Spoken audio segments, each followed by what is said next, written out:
Hello and welcome to the Game Theory Podcast. I'm your host, Sam Vicini. We're presented by CLNS Media. Today on the show, Dieter Kurtenbach is here. We are going to talk, I don't know, for like 45 minutes about Liverpool. Let's just have the Liverpool that podcast, sounds good to me. Right?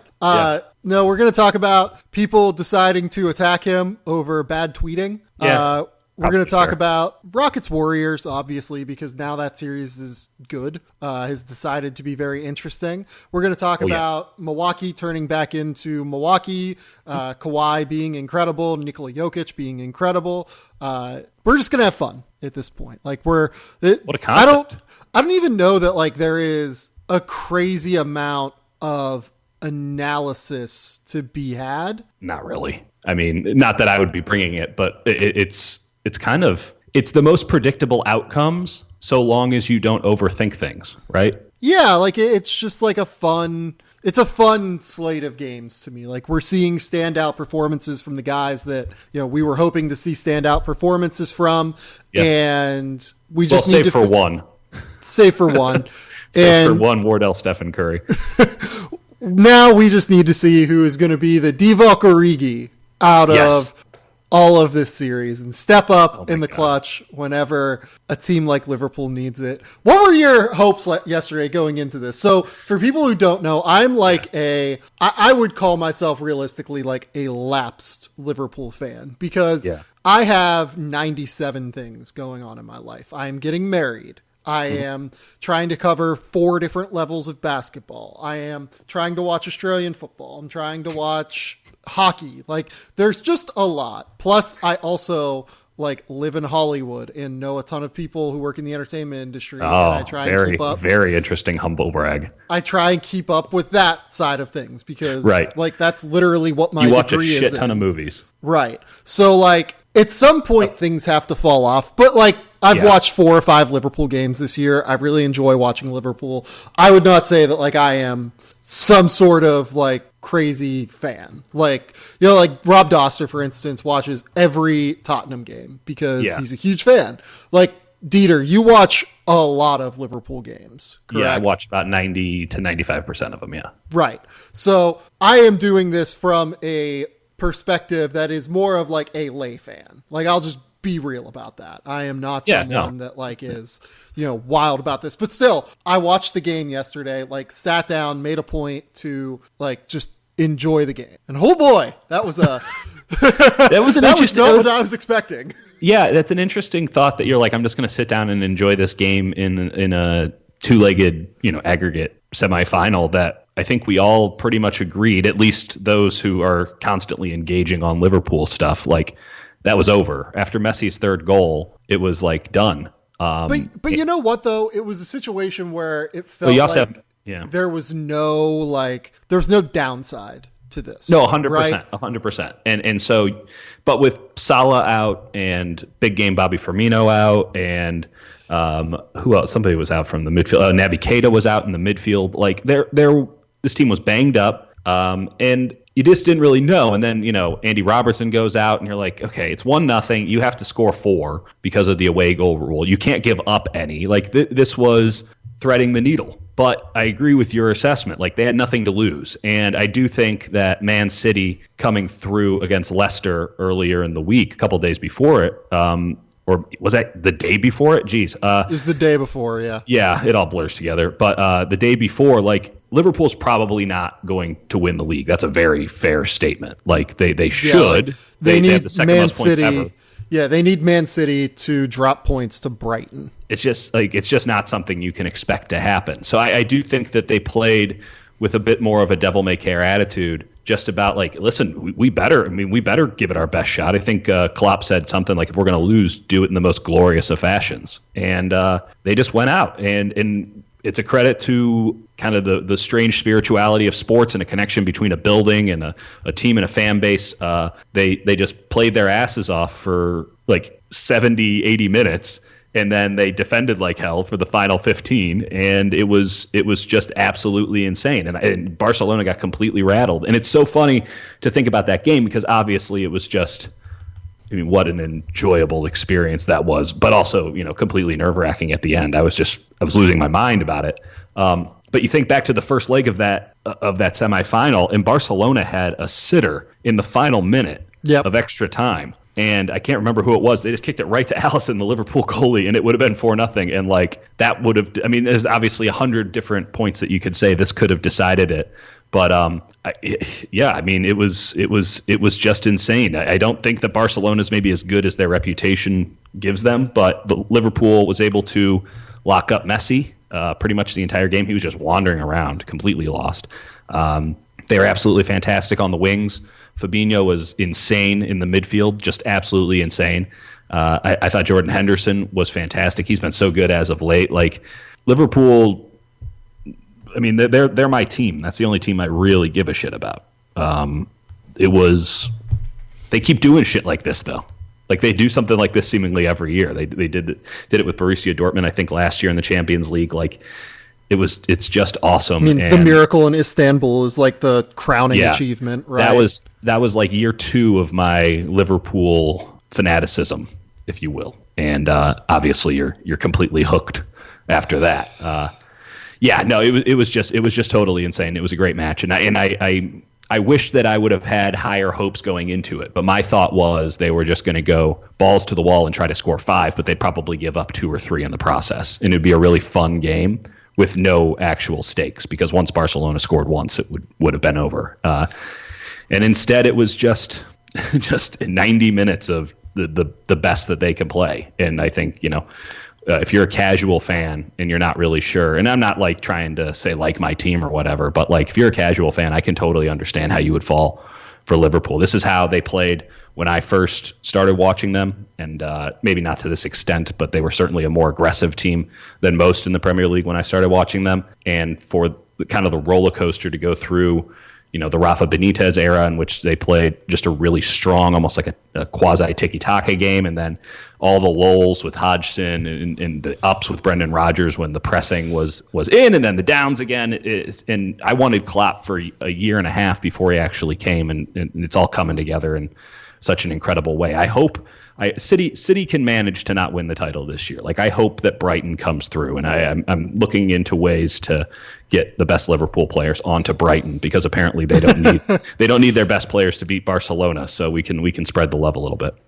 Oh my, it was just amazing. Like everything about it was incredible. Like they start Xherdan Shaqiri. Like I can't remember. Like I don't know. Like I said, I've watched 5 games, but like any game I've watched, like he hasn't started, and I know he's mostly coming off the bench, and he sets up the 3rd goal. And like, I mean, like Wijnaldum, like you listen, you listen to what he said after the game. He was like, "Yeah, I was pissed whenever I wasn't chosen to be in the lineup." Yeah. You're talking about Gigi, or Genie, and he was incredible. I should have mentioned him earlier. Like, and he's been so good, and it's a testament.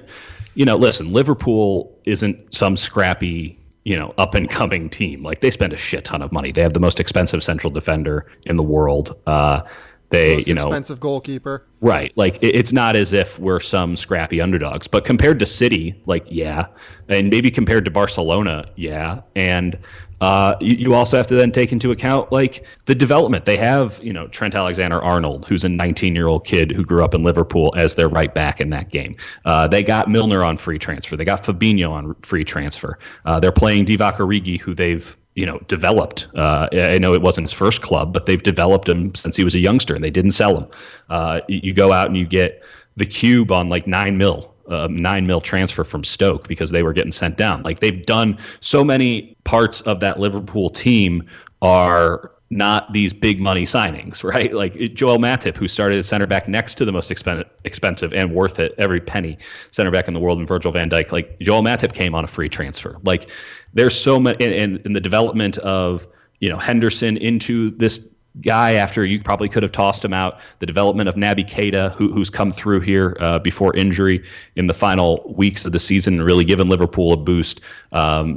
You just look at, they hold on to Daniel Sturridge, and he's able to hold on to the ball and get a tackle there. Like there's so many positive things that you can look at. It's not just some oligarchy and collection of a super team that they've put together. This is a excellent mix between smart business, big money, and just incredible coaching and tactics that are bearing out every day more and more fruit. And we all know that success in big money soccer is extremely fleeting. So I'm trying to savor all of these incredible moments, because we thought that Liverpool fans thought that we had something really good when Brendan Rodgers was the manager, and they almost won the league that year, and it all fell apart really fast. But yeah, I mean, if you're looking for a team, if you want to get on the bandwagon, do it now, because it's going to be chock full here pretty soon, I bet. Yeah, I mean, Alisson last night or yesterday was just incredible. Like, he made 3 or 4 just massive saves, like just massive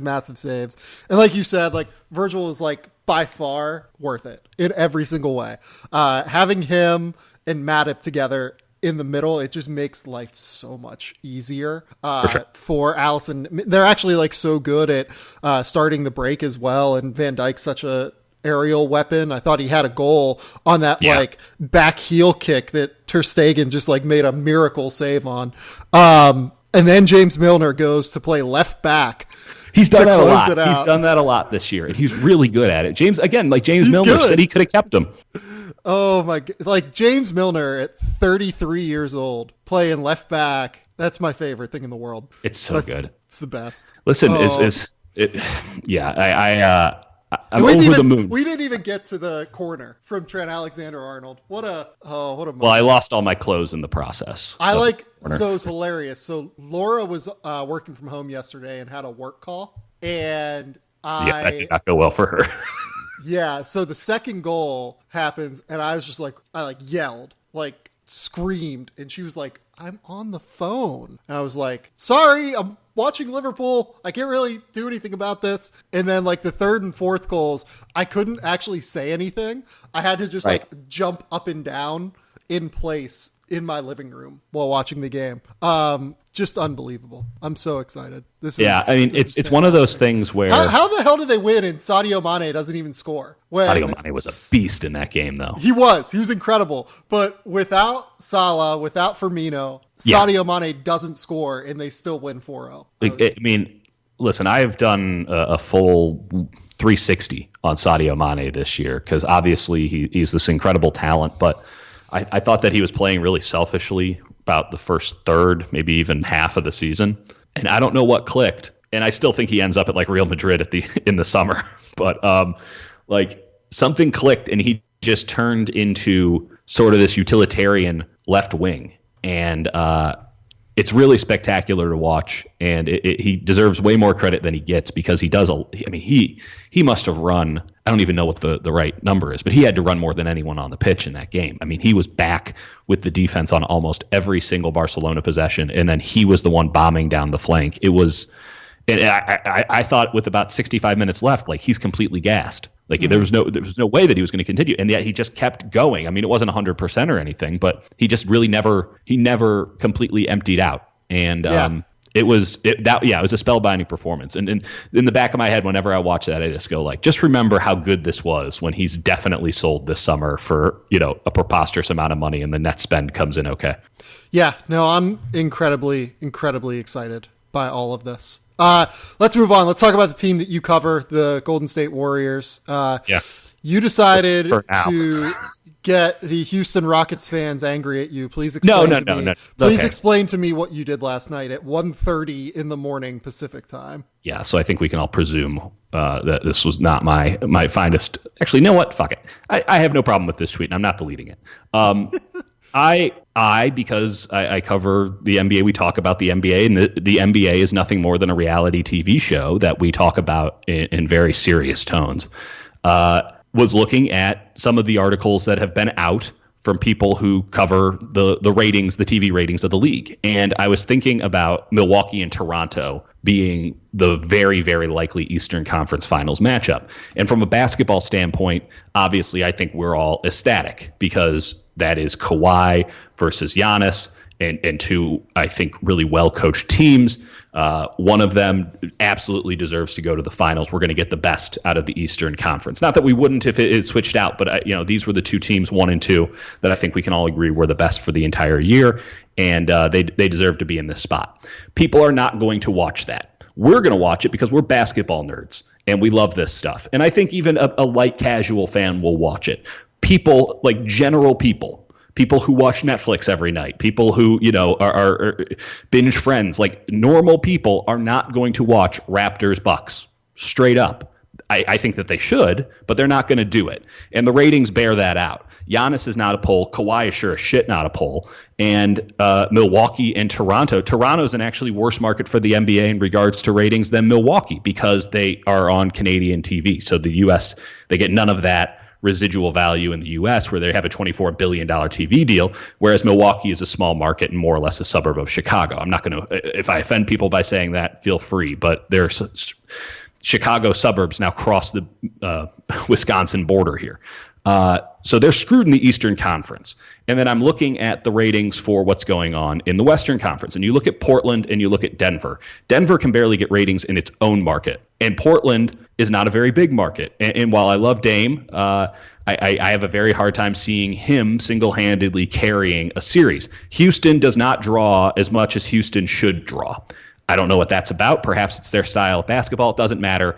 It's a massive market that doesn't poll like a massive market. You go down the line, the only team that is getting consistently better ratings year over year is the Golden State Warriors. And that's because the Golden State Warriors are the known entity. And the big problem for the NBA coming into this playoffs was that they didn't have LeBron. They would have LeBron on one side, the Warriors on the other, and everyone knows the characters in this reality TV show. The Warriors look poised to get their butts kicked over the next 2 or 3 games. They are injured. I do not think that their heads are on straight. I picked the Rockets in 7 in a couple of different places. I'm feeling very good about that prediction right now. The NBA should not be feeling good about that prediction because if it is Rockets and either team from the other side of the bracket in the Western Conference, they are also going to get their asses kicked with ratings. And if it's Houston, Milwaukee in the NBA Finals, people will not watch. And the NBA is a business, and it's a business who's built on getting people to watch them on television. So my joke, and I've been going in on Adam Silver for basically not doing anything for a while now. And so I kind of put the two together, which is essentially the Warriors are the only team that's drawing any ratings. Everyone else is down big time. The NBA is looking at a situation where they could be getting absolutely ass kicked when it comes to TV ratings. If I was in the position of NBA commissioner, I would fix the series so that the Warriors advance and the league survives. But that would require Adam Silver to do something, which we all know he won't do. And yet Houston fans felt the need to project some sort of like, I want the Warriors to win. Like, I don't care. Like, I cover the Sharks or I go to Cabo. Like, doesn't matter to me. And I picked the Rockets in many places, so it's not as if this is like insulting my intelligence that the Houston Rockets can win. The dynasty ends either way for the Warriors, and I have to figure out more things to write about aside from the Warriors. But the whole thing has just been hilarious to watch kind of unfold because I'm just getting absolutely obliterated on the ratios. And it's all, Houston shock jocks or whatever because they have 42 sports talk radio stations that all get a 0.1 rating.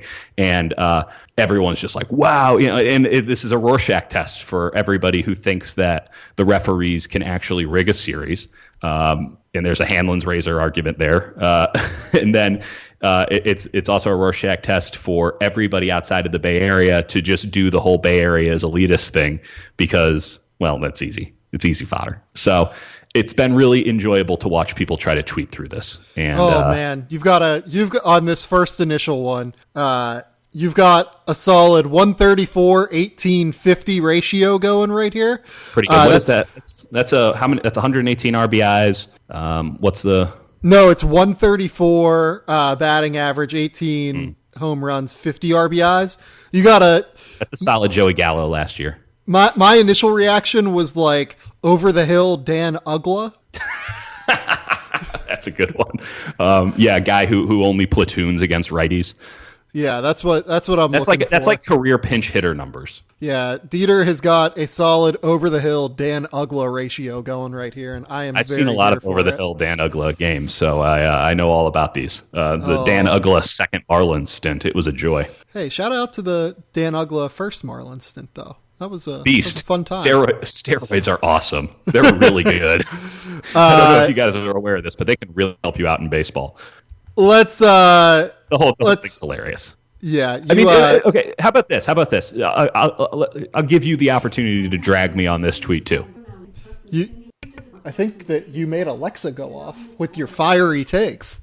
It's exactly what it sounds like. And again, I'm apparently just the whistle is going off for everybody to come out with their grievances, apparently, including Alexa. Is this not an issue? Am I completely overstating the NBA's ratings apocalypse should the Warriors not advance? Or do you just not give a shit? Which is a totally fair assessment, by the way. So this is an interesting conversation for me because, like, I worked at Nielsen for a year, and, like, TV ratings are definitely one of those random, like, Hollywood things that I very much do still look at. I don't really think, though, that from a business perspective, it would be the worst thing in the world for, like, a Milwaukee-Houston or even a Milwaukee-Denver title. Because, like you said, the Warriors are, like, this is the last run for the Warriors, right? Absolutely. So you might as well build up a new character in the process. Yeah, all of these TV deals are signed now for a while. Yeah, but I do think that first off, there's the relationship between the league partners. Like, you just can't have these kind of outliers, right? Especially if this now is the start of a trend. Right. But here's the thing. What I'm going to say is I don't know that it's necessarily going to be the start of a trend. That's fair. So either do I. All of these TV deals are signed long term. Networks, my guess is that they have already sold the ads for the NBA Finals. Mm-hmm. This is not something that I know for a fact. I think I can feel pretty good. The problem is that buybacks. Well, yeah, like you're going to have to get buybacks. You're going to have to get make goods on like network on like missed ratings and everything. Huge. But at the end of the day, this is the last run for the Warriors, so you might as well introduce new characters anyway. Yeah, you would like to have the bump that you get from this run with the Warriors, right? Like you would like to have that bump for if it's going to die, you might as well get some money out of it on the way out. Yeah, like whenever down the road this ends up coming up. Yeah. But from a business perspective, is that bump that you get from the Warriors this year going to be greater than the bump that you could potentially get next year from showcasing a Giannis, showcasing a Houston Rockets, showcasing a Denver Nuggets in the finals? I would need to know more about the past history of the general audience getting introduced to new players within the marketplace of the NBA. I think that there's a market for it. Well, I think that we're past the point of new characters to a certain extent because there's so many options available in the entertainment space. So I think that my hypothesis is that you're probably right, but I don't think that it would be the apocalypse that you think it is. Yeah. Like, I just don't think it's a big deal. Well, this year would be, I'm saying like this year would be an apocalypse. You're right. No one knows what this means. It could just be a one outlier. Like what the long-term effects are. Like, I just don't really know that the long-term effects are going to be so substantial as to where Adam Silver needs to get involved. That's fair. I think that first off, it's all micro in this sense. And if you have not just a Western, not just an Eastern and a Western Conference finals that aren't rating, but then also an NBA finals, you're going to have a lot of chirping because you look at... Yeah, but like, do we care what Clay Travis says? No. Like, I'm not talking about that chirping. I'm talking about people who are writing checks going like, this didn't seem like a great investment this year. We're going to need some kickbacks, and we're going to need you to take some of those ESPN ads that we bought, and we're going to need you to move them to an ABC primetime show. And now everybody's involved. Sure, but at the end of the day, I don't think that you're going to have like wild make goods. No. On because a Denver Milwaukee finals, if only because like the networks and advertisers tend to have very strong relationships. Like, and that's maybe what I'm mostly getting at. I mean, that strong relationship could. But like movies that are coming out on Thursdays or movies that come out on Fridays, you're not going to stop advertising on ABC because that's still where the biggest marketplace is. Like, you're still going to have your movies advertised on Thursdays. You're still going to have because most people go car shopping on Fridays, Saturdays, and Sundays. You're still going to have like advertisers for car companies advertising on Thursday on the NBA Finals, even though the NBA Finals didn't rate that year, because it's still the best chance for you to get to a lion's share of an audience. So I agree with that assessment, but my point is more to the effect of, okay, that's already bought this year and the kickbacks are one thing, but if you're looking at the ratings and if you are trying to buy local airtime or if you're trying to buy national airtime and you do not have good enough ratings, you might not give the NBA or ESPN, whatever it is, your money next year. But like no one really cares about local here. This is all a national conversation, just because national is like these are nationally televised games. But this is a byproduct of the plunging local stuff too. But like local markets aren't going to advertisers and saying, "Hey, look, the NBA Finals." No. Yeah, no, I wasn't alleging were that. Higher. My point is, this is a trend, at least in the micro, that has carried on all year, which is local ratings are down big time, almost across the board, including with the Warriors. Even though they still have a very high number, there's a bit of fatigue even in this market. And now you're seeing outside of the Warriors, who are clearly a national brand, and there's an argument to be had about if the strength of a team is more valuable to the NBA than the strength of a player, because the NFL can put out whatever the hell it wants week in and week out. And they put out the Jacksonville Jaguars, and they'll still rate, because it's a team sport more so than the NBA, which is very much an individual-led sport. But the Warriors have this cachet. See, here's the problem with all of this. We still don't really have a great way to gauge like online ratings. Like that's the reason that all of these like media outlets only do the TV ratings, right? Because the TV ratings are the easiest things to point to. Right. Like just in general, not even if you're trying to make an argument one way or the other. It's just what are you talking about when you say online ratings? Because there's no money in people tweeting about it. And if you're trying to talk about, we get watch ESPN ratings or whatever people watching on the app, like ESPN will put that out in their releases. Yes. But I feel like when it comes directly from ESPN, people don't take it as seriously. Which, right or wrong, like I don't know if that's correct, incorrect, whatever. Yeah. And they're only going to give out information that looks good for them. So when it's bad or it doesn't live up to expectations, suddenly there's no press release. Right. So that's fair. We haven't been seeing a lot of press releases lately, though. Just throwing that out there. We don't really see what the app ratings are. We don't really see what the ESPN Plus subscribership number is right now, right? Like, you could throw out a number and I would say sure to whatever the ESPN Plus subscriber is.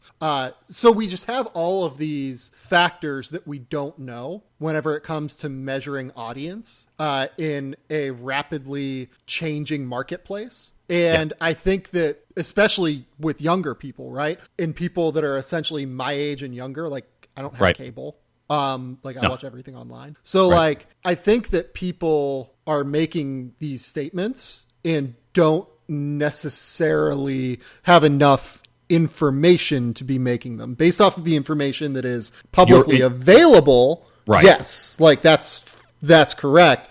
But it's incomplete information, basically. Right, but but let's just go through the deeper level of the public information that we have. We don't know what the return on investment is when it comes to digital ads and subscriptions when ESPN Plus or whatever. Like we don't know. And you look at like a product like YouTube TV, which I use, they will run over network ads with their own ads sometimes. And I do believe that's in the second part of the commercial break, which is usually a local block, so it's not a big deal, or cable run ads. But yes, you're right. We don't have all the information when it comes to cord cutting and streaming and all of that, and that is a very, I would imagine, robust, or certainly more robust than in past years. Every year it gets more robust. A robust segment of viewership, but how much are they worth monetarily? Is this a situation where YouTube TV or Sling or guys just watching it on their phone you need 2 or 3 of those people to match I'm sitting on the couch network watcher? I don't know what that is, but I do know, or at least I'm feel very comfortable in stating that the cord cutting viewer is not as valuable than just somebody who's sitting and watching on Time Warner Cable or whatever the hell they call it now. I would probably disagree with that because in an actual money sense or in a larger sense, in a larger sense of advertisers want to find a way to get to people who are my age, because people who are my age, somewhere between, let's call it 27 and 35. Really, advertisers are looking for people between 18 and 49. But even narrow it down further, and they're looking for people who are buying cars, buying wedding rings, and what else? Right. Drinking beer. Right. So in this case, and given that the NBA does tend to have a younger audience in general, yes, I think that knowing the online presence is actually just basically the entire ballgame for this. Okay, that's fair, but you're ultimately, and all of this stuff will come out when the contract ends in 2024, right? Something like that. The NBA's TV contract. Yeah. It's 9. Yeah, it's something like that. We're going to find out we're going to find out, because that's going to be a very big deal. The NBA cashed in at the exact right time to get the contract that it got. And listen, the commissioner of the NBA is graded on the continued revenue growth of the league. And right now, I have zero doubts that the next contract is going to be bigger than this contract, all told. Yeah, but in percentage, it might not grow as much as the last contract did. It's everything is expectations versus reality, right? And so I don't know. There aren't enough people who know how to talk about this intelligently to set the right expectations. So they're going to listen to whatever the NBA tells them on what an expectation is going to be. That's fair. That's a fair assessment. There's a lot of things in life that seem to be that way these days. Right. I'm just saying that we do not discuss enough, maybe because no one gives a shit, but I seem to care. And I find this to be an incredibly interesting storyline, which is for all of the cultural cachet that the NBA seems to have at this moment, and for all of the talking up inside a very insular media world that the NBA has created about the product and what it means, culturally and all this crap. People are not watching it as much. People are not tuning in. I don't know that we know that. Off of the public information that we have, people are not watching it as much. And I'm not as willing to go to where you're at. And I cede to your expertise on this matter. But right. So with the NFL has an older audience. I think we would agree with that, right? It's indisputable. Right. So those ratings are not going to be as affected by the changing distribution method of the way that people consume content, right? Right. The NBA, which naturally has a younger audience, is going to be drastically 100. I think drastic is strong. I think drastic is strong. I think it's drastic. I think that the NBA's. Hold on. Let me pull this up. I don't think the NBA's actual. I mean, it's younger, but it's still old. By what standard? By the standard of normal people. The average. I mean, listen. The NFL's average age is 50 for a viewer, which is old. Are you talking about just TV viewings? Or yeah, this is the average NBA audience. So this is again off of this is the Sports Business Journal. This is the public numbers, right? So is what it is. This is off of the NBA's releases that their ratings were up 30% on ESPN and TNT in December of 2017. That number was tied into this. So their average median age is about 42 years old, which is really young by watching sports on TV, but not not ridiculous. It's not like MLS where the average age is 29. For a major the MLS or MLS, I'm sorry. Right, and the ratings are MLS, night and day. No one's arguing. Yeah. But MLS, it's just such a different ball game because the NBA is an established brand, whereas MLS is still establishing itself. 100%. And MLS is particularly trying to get to a younger audience, whereas the NBA is trying to spread it more across the spectrum, right? 100%. So the fact that they're at 42 is really, really good, I think. It is. No one's arguing that they're not young. What I'm saying, though, is let's not, project out as if they are, the youngest that exists. They're certainly by far, compared to Major League Baseball, which is 57, and I would imagine actually that number's gone up fairly significantly in the last 2 or 3 years. 57 is so old. It's so old. For like an average age, like 57 in general is not so old, but like for an average age of viewer, that's incredibly old. Yeah, no, it's absolutely preposterous. And then like golf, I think, what is it? Hold on, I have it right here.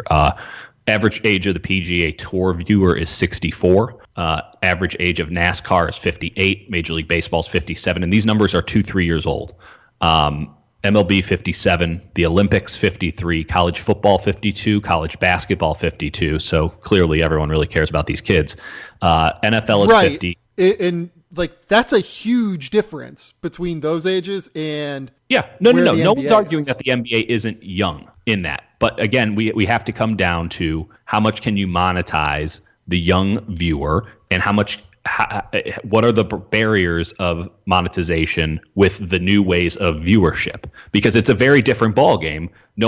I think that's a fair thing to say, that monetizing something that is more or less the same product but delivered in a vastly different way makes it extremely difficult to monetize. Not to say that they can't do it, not to say that they aren't doing it, but we don't know. And I do hold out a certain level of skepticism when it comes to how the NBA and ESPN and TNT are monetizing the younger viewers who are not watching in the traditional manners. That's all I'm saying. Okay, so think about this. When the next rights deal comes up, like it's expected that Amazon is going to get in the bidding somehow, right? We've been saying that for a few years now, and they're not really that involved.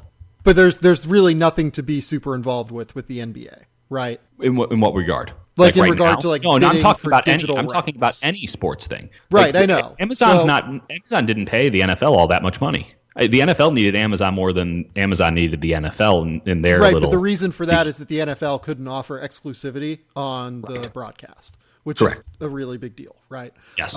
Like Amazon is going to offer the NBA an incredible amount of money because what Amazon values is the ability to exclusively produce content or exclusively have content on their site, right? So I'm not real concerned, to be honest. Yeah, like, that's just one of those imagine things if you that can we just keep run, saying. You can run League Pass through Amazon Prime at that stage. Right now. They can do it right now. Oh yeah, they have the capability to do it right now. But no, I mean but they have a League Pass option in the Amazon Prime app. Now you have to pay for it like everywhere else, so it's no different than a normal cable provider. I don't disagree with you, but I do think that maybe the expectation of the big internet companies coming in and offering massive amounts of money for live TV rights in a brand exclusivity thing is a bit overhyped. And it's kind of this, great hope out in the distance, because I understand there hasn't been an exclusivity for the NFL product, but we just haven't seen them really bid that much money. I mean, if Amazon demanded exclusivity, they probably could have pulled it off for a couple of Thursday night games. I mean, if they demanded it. And yet, because Yahoo got exclusivity on some stuff, and they're barely paid for it Yahoo got exclusivity for on the 6 a.m. window. The Pacific app only, though, for the 6 a.m. window. Like, you couldn't even watch it on Amazon.com, like, on your desktop. Oh, yeah. You had to run it through your app to do it. No, I get that. And that was their play to get people to download their app. My thought is essentially, we've already seen YouTube TV, which was a pretty big jump for Google. They've already upped their prices by a significant margin. So they're within about, I think, 18 months, it might have even been less, they've already decided this live TV game thing is not something we want to have a loss lead on. And so we're going to start charging what it really costs. And it's setting up, just the way that projects out is they just say, we're not doing this shit anymore, because all of the individual fees for, Scripps or ESPN and all this stuff, we're going to break even at best. And the data that we're getting off of this is not really worth it. Like, what are we really learning about people? So I totally understand where you're coming from. I don't think you're wrong. Again, there's just a skepticism because people across the world of sports have been holding on really. How the ratings are currently gauged is strange, but I do know that the leagues are still very much in bed with the traditional partners. And that's not something that I think any of them want to mess up too much, even if, yes, it's a younger audience, even if, yes, they can monetize the new ways of putting games on the air just as well, if maybe even better, maybe that's the case. but there's a reason that they still have a deal with ESPN. There's a reason that they still, that they didn't think outside the box. I mean, and you look at, boxing and how that's operated for them when they went off of traditional television means, obviously a long time ago, and went to pay-per-view. It killed the damn sport. And now they're trying to bring it back by going back to normal cable and even network stuff. So, and you look at, the WWE, they were only on cable. Now they got a big old deal, which is not working by the ratings right now. Got a big old deal to be on FS1 and on Big Fox. You look at UFC. They wanted to get off of Fox and get off of more pay-per-view and go to a bigger thing in ESPN and try to get some ABCs on there. Like, people want where the eyeballs are. And I will be very interested to see if UFC ever ends up on ABC. Well, that's their angle. I doubt that it will, but my understanding is that that's the push. Now that they're in, their push is to get on network TV, and that was something that Fox wasn't willing to do. Yeah. See, I don't know enough about their business model to really know. I just hesitate to have like very strong opinions on this. Well, that's probably a smart thing to do, Sam. But come down into the muck with me. Without any sort but to me, it's impossible to have very strong opinions on this because we totally lack information. Think, I'll be honest with you. I think Clay Travis actually is pretty smart when it comes to this stuff. Agreed. I can't believe I said that either. Jesus. Yeah. I actually do think that he knows what he's talking about when he talks about this stuff. Yeah. And even him, I just come away thinking Clay still doesn't have enough information to be proclaiming death for such things. I'm not proclaiming death for the NBA. What I'm merely saying is the bubble that we operate in this industry, to where we keep saying that, this is the up and coming, this is the be all to end all, and the NBA is going to take over everything else.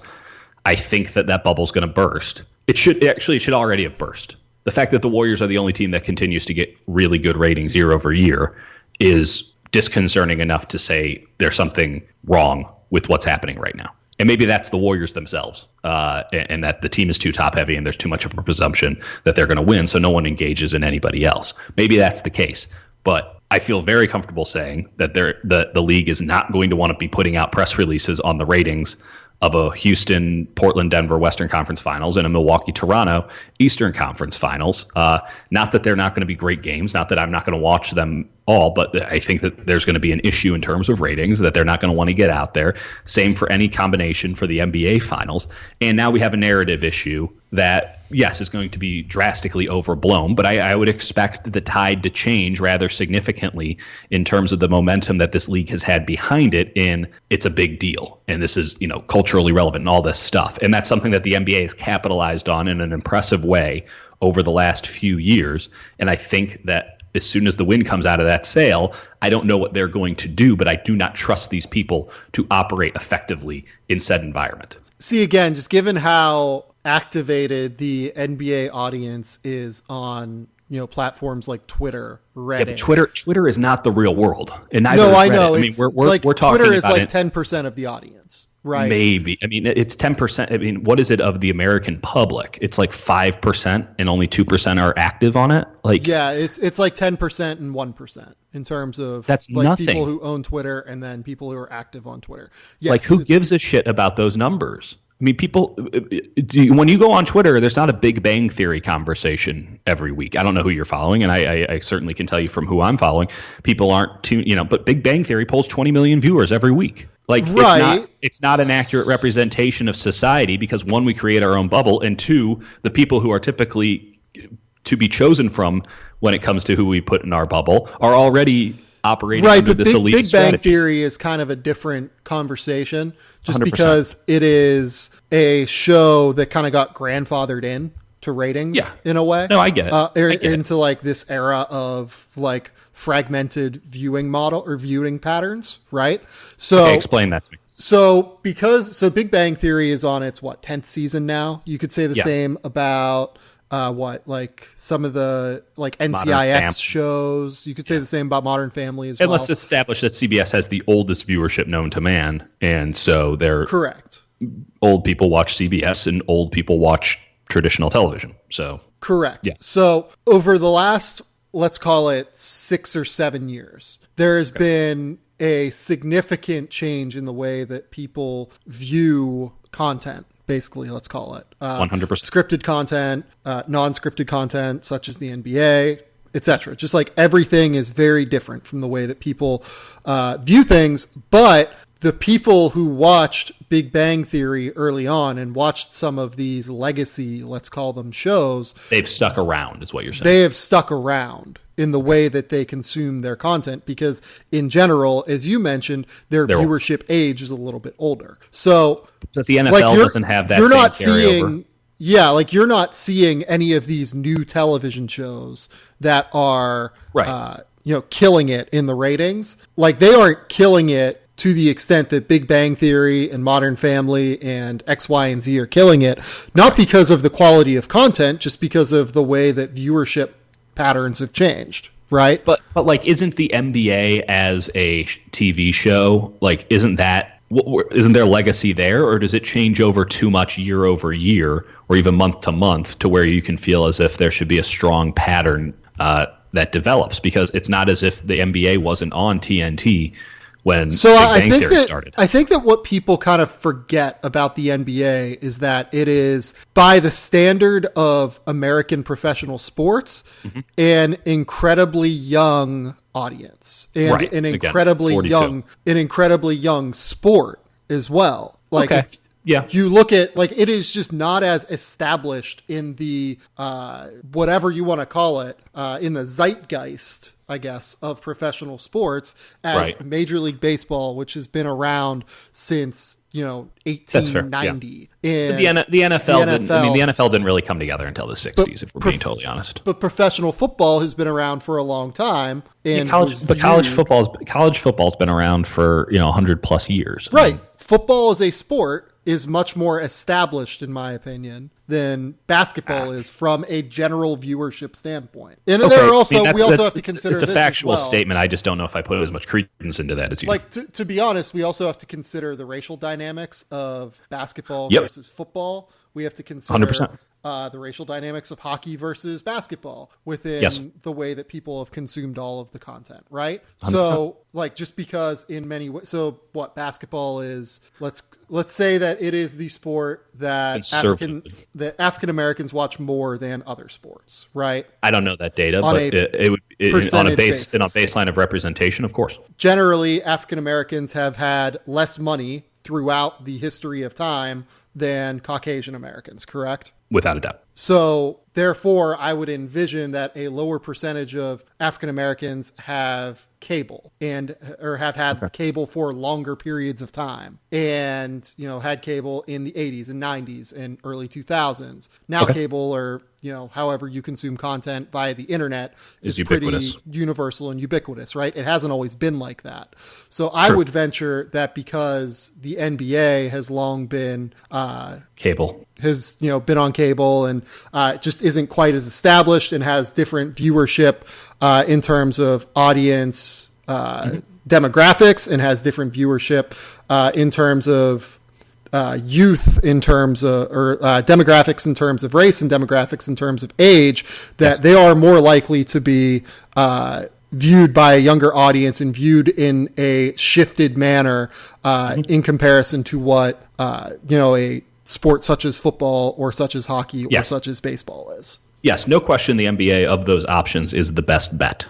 What I'm saying is it's not as clear cut of a best bet in the micro as it is presumed to be. Sure, I think that's reasonable. But I feel pretty confident on it, though, to be honest. Yeah, I'm totally fascinated to find out. But last year I wasn't thinking these same questions. Yeah, I'm not particularly worried. I will say that. Maybe it's just me. I cede to your expertise in the entertainment realm, but I'm raising the questions here. I don't think I'm completely ignorant to the concept, and I mean, ultimately, it comes down to the fact that people want to tell on themselves, and I just found that entire fucking thing hilarious and informative afterwards. Well, yeah, the Houston play-by-play guy going at you and essentially that was so good, right? Calling himself out for this. Oh, they just need to tweet through it and they can go right ahead. Yeah.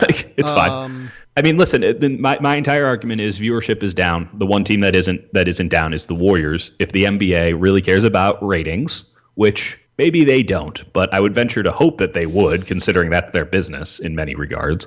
Adam Silver would pull a David Stern and be up to some shady shit. But again, Adam Silver doesn't really do anything now, does he? So that was my joke, and apparently everybody needs to tell on themselves in said regard. Yeah, the problem is that people just prematurely, they prematurely went at you, right? But that's the thing. Like, ultimately, and this is the beauty of Twitter, it doesn't matter, and I don't care, and it's truly funny. But like, if you want to argue about TV ratings, like, I'm not the smartest guy. I'm just going off of the public stuff. I appreciate you bringing in the non-public stuff. I do think that this is something that we need to be more cognizant of as sports fans, because as much as, yes, I totally understand everyone's sick of the Warriors, I'm sick of the Warriors. Like, that doesn't matter. Like, ratings are ratings, and ratings do matter. And there's one team that's still doing good ratings. And if I was the NBA, I'd be concerned about that and losing the momentum that it has right now, because I can only imagine how much momentum is sort of involved in their day-to-day operations. And maybe they're much smarter at this than me. I would sure hope so, but sometimes it doesn't feel like it. Well, you know what, Dieter? Maybe next time people just won't go at you before knowing all of this and going at you prematurely. That'd be great. No, they should come at me. It's all good. Like legitimately, I can see how they misconstrued it. Like, ultimately, if they hadn't gotten at me before I woke up, I probably would have just been like, this is not worth the trouble. But now it's like, I don't actually have any regrets about the tweet, so I don't care. Like, just keep going. Well, all of this reminds me of our advertisement for Hims, because the problem that up to apparently 39% of men experience is premature ejaculation. Is the fun ending too quickly? Do you want to maintain your erections for longer? The deeper issue isn't timing. Premature ejaculation can make men feel down on themselves and create a vicious cycle of sexual anxiety. Most men aren't thrilled at the thought of opening up to a doctor about performance problems, but having a positive state of mind is good in and of itself, and it can also be the key to better lovemaking and helps guys control when crunch time hits. The solution is forhims.com, the wellness brand for men. It offers access to physician consultations and prescription treatments online for the common issues men deal with. If you're worried about timing, it's time you stopped worrying about that. Visit forhims.com to get convenient and affordable treatment. They connect you with a doctor online who can evaluate you and help you identify the right treatment for you. Best yet, it can be delivered right to your front door in discreet packaging. My listeners get a special offer, and you can just get started for $10. Go to forhims.com/GT to get started. That's forhims.com/GT. See the website for full details and safety information. How you doing, Dieter? I'm owning the libs right now, Sam. Oh my God. Let's talk about this series, like, seriously. So yes, can we? Because it's actually really interesting. So the big problem for the Warriors is that the smaller PJ Tucker lineup, where they play him at the 5, has actually been like a significant deterrent to the way that the Hamptons 5 operates. Well, let's establish something. I've been thinking a lot about the 2016 NBA Finals while watching this Warriors-Rockets series, because momentum, not to overuse that term, given our last segment here, but momentum is very much on the Rockets side heading into Game 5. We're about 7 hours ahead of that right now. So by the time most of you probably hear this, you'll have determined if I'm an idiot or not when it comes to this. But the Tuck Wagon rotation that gave the Warriors problems last year, and it's ultimately the Rockets' best switching defense. And the Rockets run a super switching defense on the premise of that's how you beat the Warriors. And we saw this time and time again in the 2016 NBA Finals when Steph Curry was not at 100%. That's no excuse, but he wasn't at 100%, so he couldn't go to his left. And the Warriors kept trying to run high pick and roll and the Cavs pushed him left to the point where Kevin Love could guard Stephen Curry on the perimeter because he didn't have the legs to shoot from 30-something feet and stretch the defense, and he couldn't get past him if they funneled them in a direction.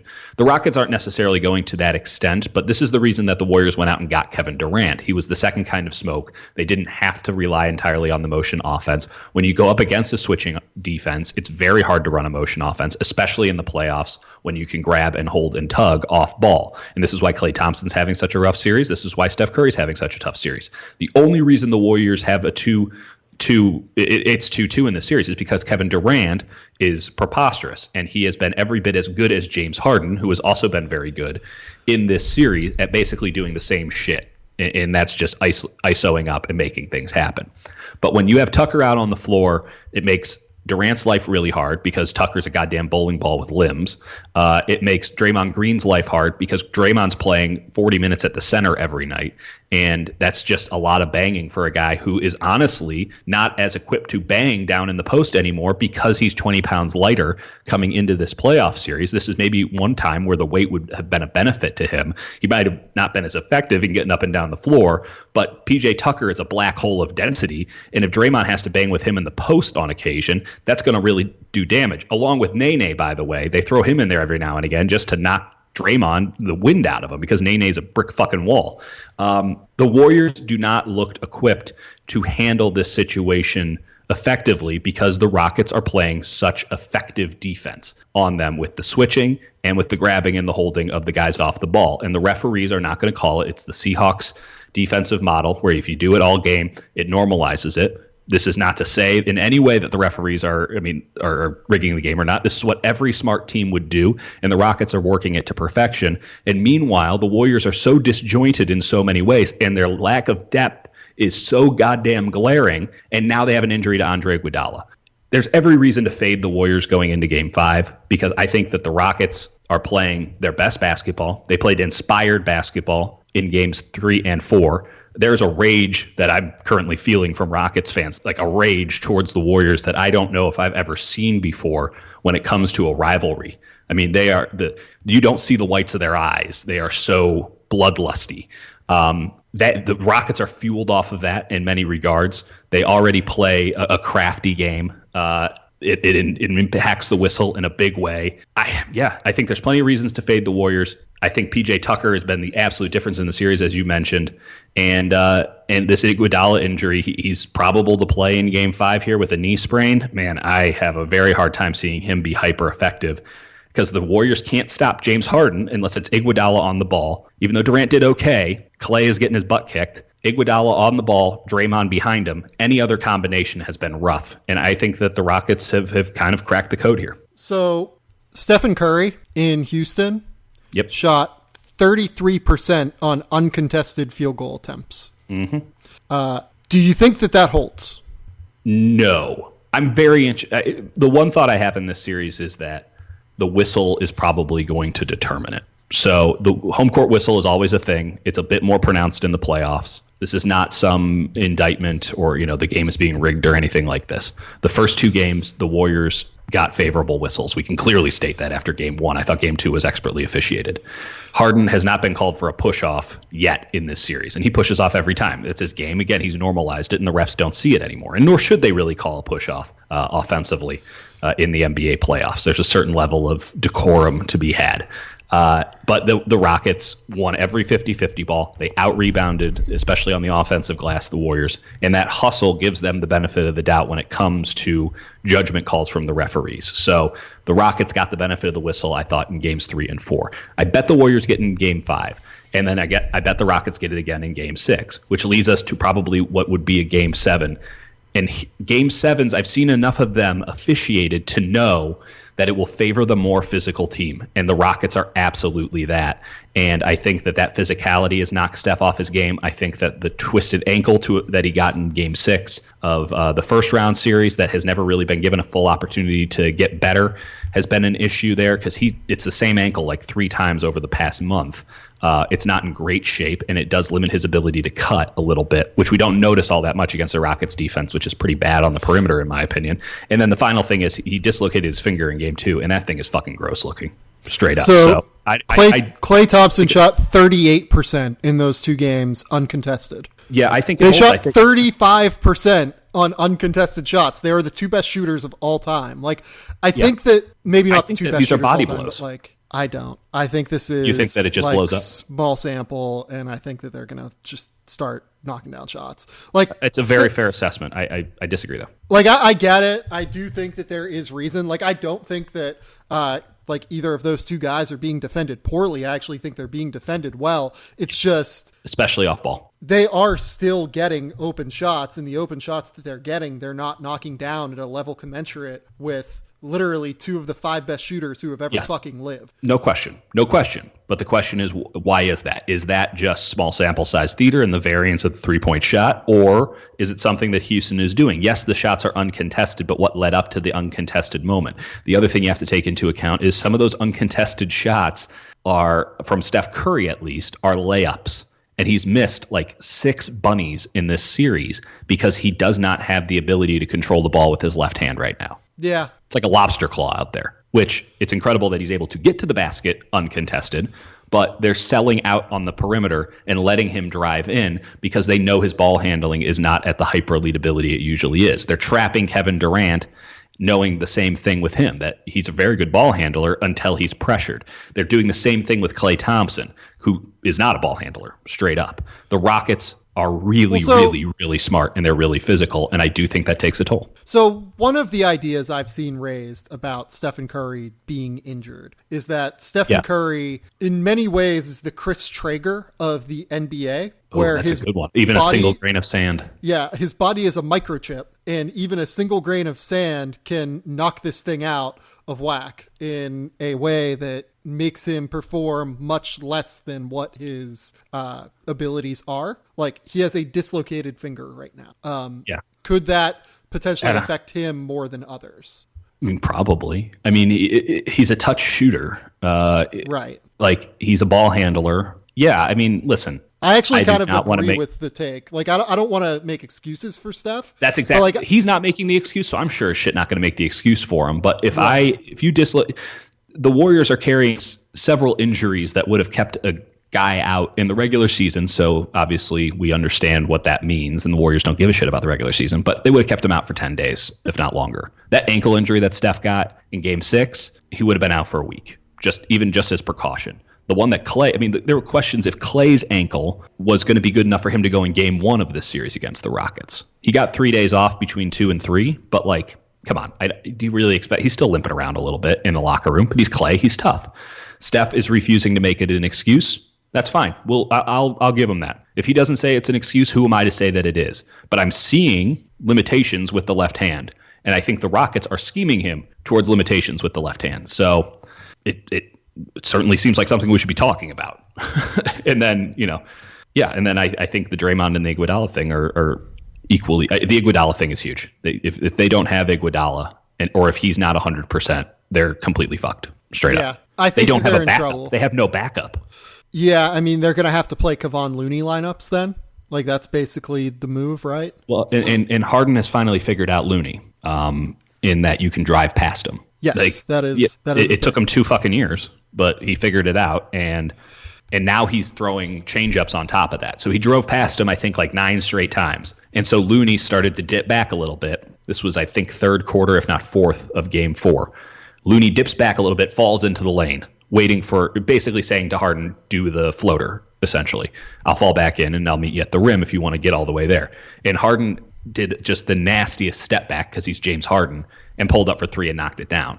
And it's like, okay, now it's over. He's won the battle, and there's no way that Kevon Looney, outside of Harden and his legs just completely betraying him, as they did in Game 4 of this series in the fourth quarter, where I think he went 1 of 12, something like that.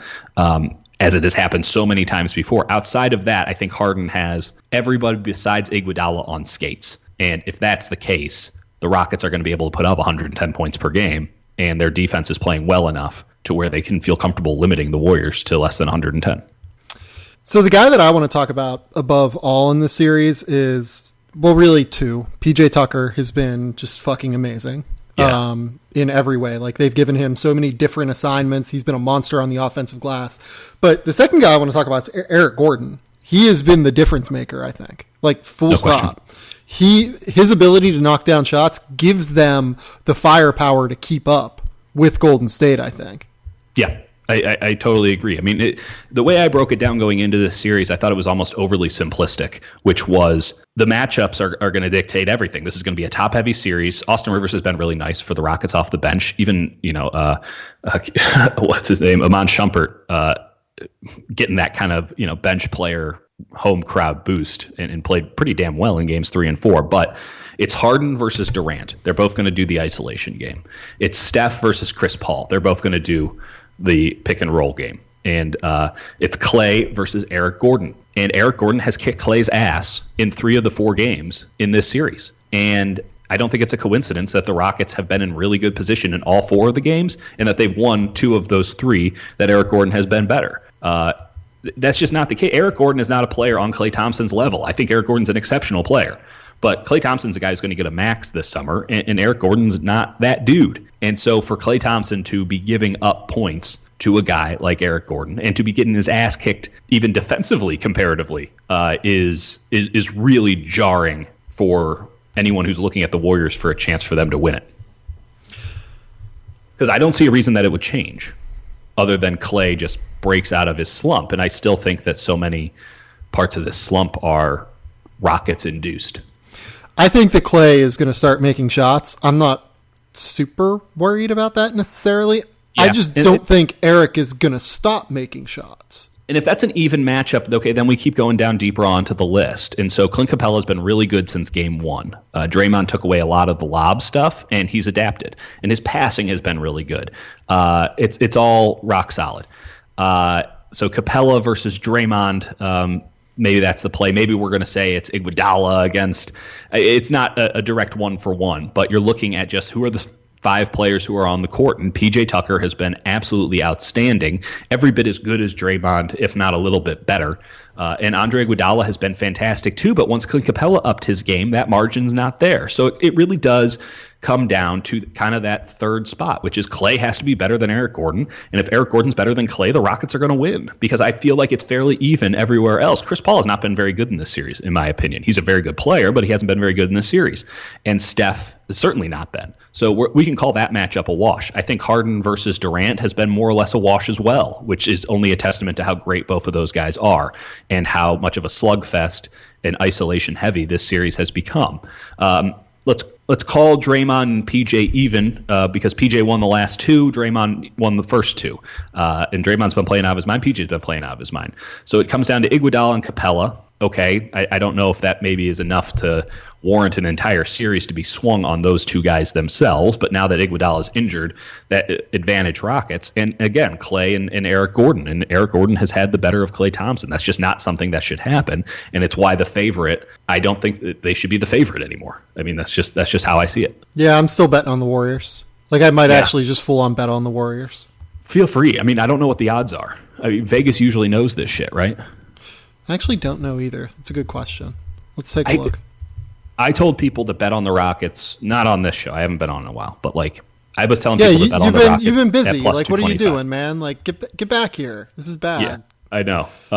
Plus 225 going into this series. I thought that was ridiculous. The Rockets do. This is Daryl Morey's. Listen, I find the Rockets' style of basketball to be, at least on the offensive side, unartistic and aesthetically repulsive. But then again, my favoritism lies with the Warriors and the style that they play there. Like, that's well established to anyone who's listened to me for 5 minutes. Like, I prefer a flowing motion offense where everyone's involved and they play the beautiful game. That doesn't mean that, the other style isn't effective. I mean, clearly it's extremely effective. It's just not fun to watch. But it's built to challenge the Warriors in areas that they've always had an issue with, but have particularly struggled with this year. Reaching, not being, the defensive setup with their switching and physicality that is tailor-made to beat the Warriors. Everything the Rockets do is tailor-made to beat the Warriors, but the Warriors are beating themselves so often this year, and that's their track record, that it's really showing up. And it really showed up in games 3 and 4. It's a testament to Kevin Durant that the Warriors had any chance. The Warriors should have lost game 4 by 25 points. They got their asses kicked, except Durant is so goddamn good that he kept them alive, and the Rockets' legs got tired, as they always do.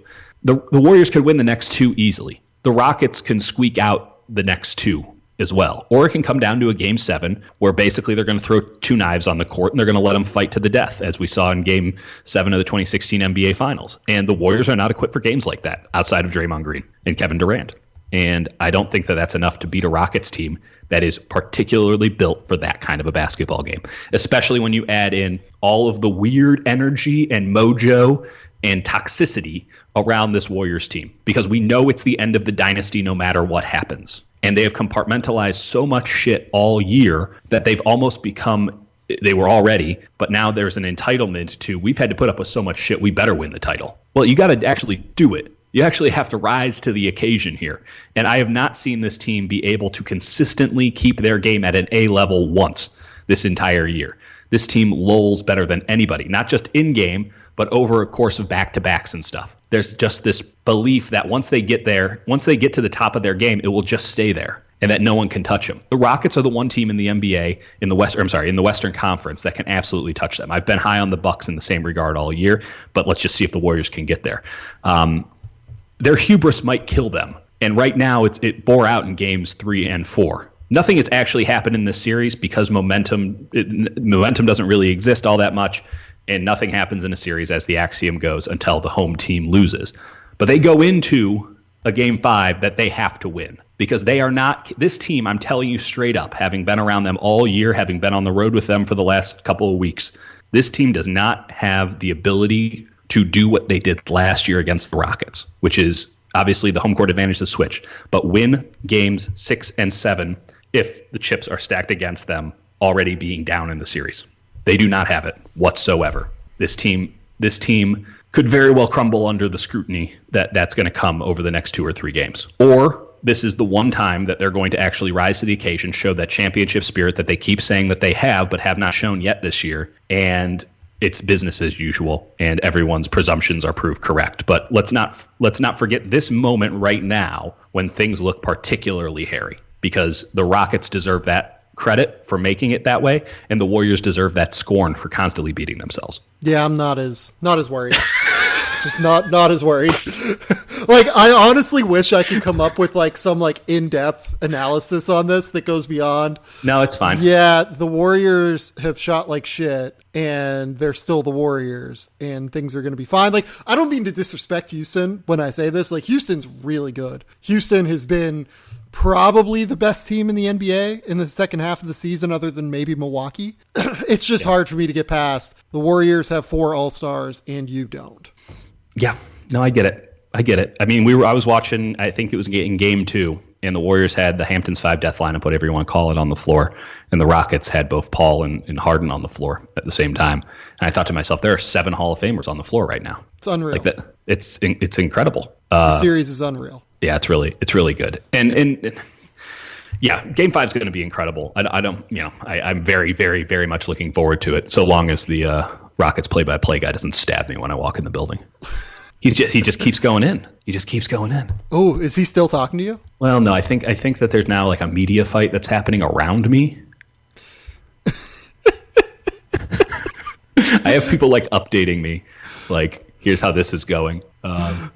Whatever. Let's just close the Twitter machine today, Dieter.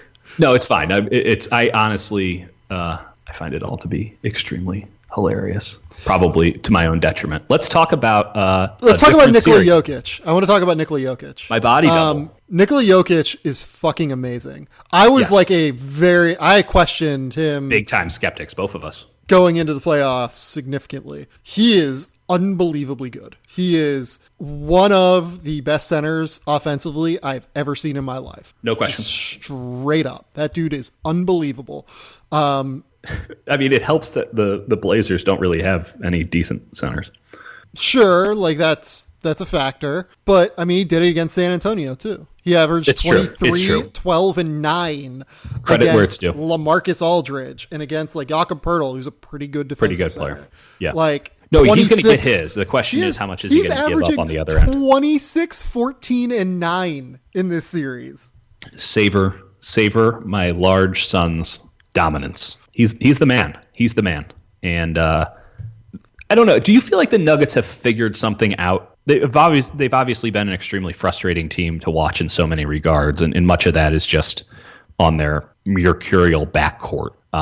But do you feel like something is clicking here? Because they've always run it through Jokic. He's obviously always been really good. He's an MVP candidate. He's not going to win it, but he's an MVP candidate. Do you feel like maybe they've gotten to another level here, or are they just playing a team that's more or less kind of on their level, and it lets both teams kind of bring out the best in each other? Yes, I think that it is more the latter. They've met a team that is on their level, but the specific Jokic matchup is a killer for Portland. Yeah. Like Enes Kanter is just not good enough on the perimeter to deal with him. No, Zach Collins is not strong enough to deal with him. Myers Leonard is, I'm sorry, Myers, but he's just not good enough to do this. So, like... And I don't think you can put Al Farouk on him, because that would just be he just shoots over him, right? Like he shoots over Mo Harkless the same way. Yeah. Right. So, like... They need a PJ Tucker. They need a bowling ball. Right. They need someone that's stronger and can do this. And they just don't have that guy, right? Which is fine. Yeah. It is what it is. It's not a shot. I mean, it just means that Portland, by the way, like against him. It just means that Portland would have been hilarious to watch Nurkic in a playoff series against him, given the fact that Denver consistently started Nurkic over Jokic for like a year and a half. But inexplicably. I mean, Yusuf is good, but looking at what Jokic has become, it's tough. Well, I mean, I remember being heavily on that bandwagon. Like, what are we doing here? Right. like, please stop this madness. Let my boy Portland live. What Portland is now resigned to is getting just aberrant, unstoppable shooting performances from Damian Lillard and from CJ McCollum. Like, 100%. That might happen. It also might happen that Rodney Hood... It's not a manner to win a game, though. Like, Rodney Hood has been really, really good in this series. He is... That's not that surprising, though. I mean, his part. It's a little surprising that Rodney Hood is having a big game, but he certainly had a great overtime in that quadruple overtime contest, carried him with the fresh legs. But it's not that big of a surprise that Rodney Hood is like an effective player. He can shoot. And in a series where it's just... In this series, you just need shooters. Any additional shooters are big ups, because CJ is going to demand a double team, at least with help side, or at least extra help side attention. Dame is going to attract almost a double team every single time. And while I like the Nuggets' depth at the wing position, when you're playing both Millsap and Jokic, it's an issue. So I'm not that honestly shocked that Rodney Hood was there. I remember in the first game of the series, I'm like, I think they should use more Rodney Hood. Like, it feels like that might be a viable option for them. So, but yeah, they're playing the 3-point variance game pretty strong here, and that's scary. Yeah. So like Portland basically needs both CJ and Dame to have 24 points, basically, right? Like they need those guys to combine for 50 or so, I would say. It feels more than that, but yeah, 50's the right number to get them in the ball game, though. Otherwise, they're going to struggle.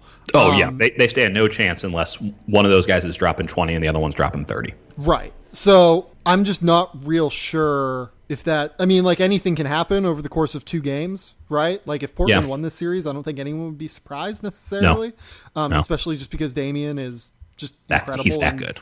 So many ways. But I do. It feels like Denver has the upper hand, right? Has the upper hand, yeah. In a pretty substantial way, just because now they have the game in hand. They have the home game to finish it if they need it, where they do have a very real, very legitimate advantage in Denver at home. So, yeah, I think Denver wins this series. You still think in 7? Yeah, I'd probably bet in 7, I think. So, yeah, I feel Denver in 7, too. I think that's a fair assessment. It's a great series. It's an awesome series. And then the other guy that we should talk about that no one's watching. Sorry. I think a lot of people are watching that series. I think it's really fun. No, I think people who know basketball love it. That's true. Sorry, we're not going back. We're not going back. Toronto and Philadelphia. Kawhi Leonard has entered very God simple, right? mode. Yeah, exactly. Yeah, he might be God. He might be. It's impossible to say he isn't. He doesn't speak enough. Yeah, like we don't know if he's a robot we don't know if he's an alien. He might be a god. But the big thing for them in Game 5, which they won to take a 3-2 lead in the series, is that, they got Kyle Lowry going. They got Danny Green going. They got their backcourt going. If the backcourt is going for Toronto against Philadelphia in the series, there's just not really a way for Philadelphia to keep up, in my opinion, because just with the way that Joel Embiid is playing right now, he does not look 100%, I don't think. Nope. He is the trots and the shits real bad, is my guess. But Marc Gasol is strong. Like, he can kind of body him in the post if necessary. He's smart. He doesn't fall for as many of those like pump fake threes as Joel does, and gets into the paint and uses his unbelievable footwork.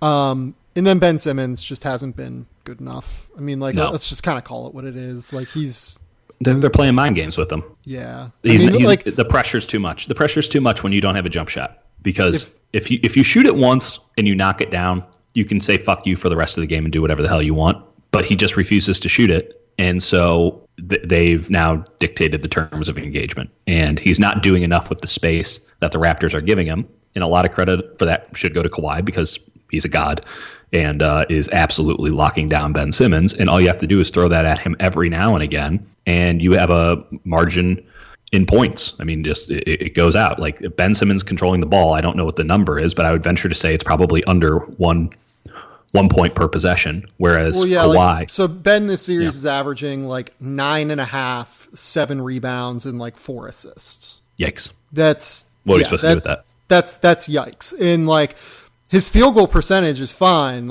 He's just not. This is where the argument of volume comes into play. For Philadelphia to be at its best, Ben has to be able to do things. Against Toronto, he can't actually do anything. And if he can't do anything, he's also not creating for other people, because the entire point is you have to throw a second dude at him, and now you have a 4-on-3 advantage because he's an excellent passer. But with Kawhi, you just leave Kawhi on him, and that's one. And you can't win. And then they throw bodies at him on the break too. It's exactly. This is. Can we give Nick Nurse some credit here? I understand that it's Kawhi reaching God levels and stuff, but I think that it's not that complicated of a game plan. Don't get me wrong; they're not reinventing basketball here, but I do think Nick Nurse has done a really nice job in scheming for Philly, and it helps that Embiid is not near Kawhi's level. That was always going to be the difference, right? Again, we're kind of going back to my lame ass analysis of the Warriors-Rockets series, but Kawhi is clearly the best player on the court. That was probably always going to be the case, but Joel Embiid could have given him a run for it if Joel Embiid was healthy and playing his best game, because Joel Embiid is also incredible and affects the game on both ends. And then it would have come down to Lowry versus Ben Simmons, and Tobias Harris versus Danny Green. And it's you feel really good about those situations if you're Philadelphia, right? And you're feeling a little hairy about it, even though you like your guys on the Raptors. You're feeling a little bit hairy about it. But when Kawhi is this much better than Joel Embiid on a nightly basis, the margins are just always going to favor the Raptors in this. And now they're playing with some confidence, and they're playing with some verve. And I don't see any reason to believe that Kawhi is just going to start missing shots. I don't understand what's happening. It's superhuman, but the dude doesn't miss anymore, and he's shooting some really difficult shots. And he's peaking at the right time. All that load management really panned out. Yeah, Kawhi is very good at basketball. This is a hot take. I just think we forget how good he is, because we most of the times you remember him as the best perimeter defender in the NBA, bar none. Yeah. Kawhi might be the best player in the NBA right now. I don't think it's a ridiculous concept. I mean, if you made me say one name, I would say Kevin Durant. But if you made a case for Kawhi, I think that you could very legitimately make a case for Kawhi. I wouldn't argue with it. It depends, and this is an overarching issue with maybe how basketball is handled or viewed by the public, which is I don't think we give enough credit to guys who are great at defense. And we know that the league doesn't really care about defense all that much. But what Kawhi is doing on the defensive side, as per usual, is stupendous. And for him to also be a hyper elite offensive player is unfair. It's unfair.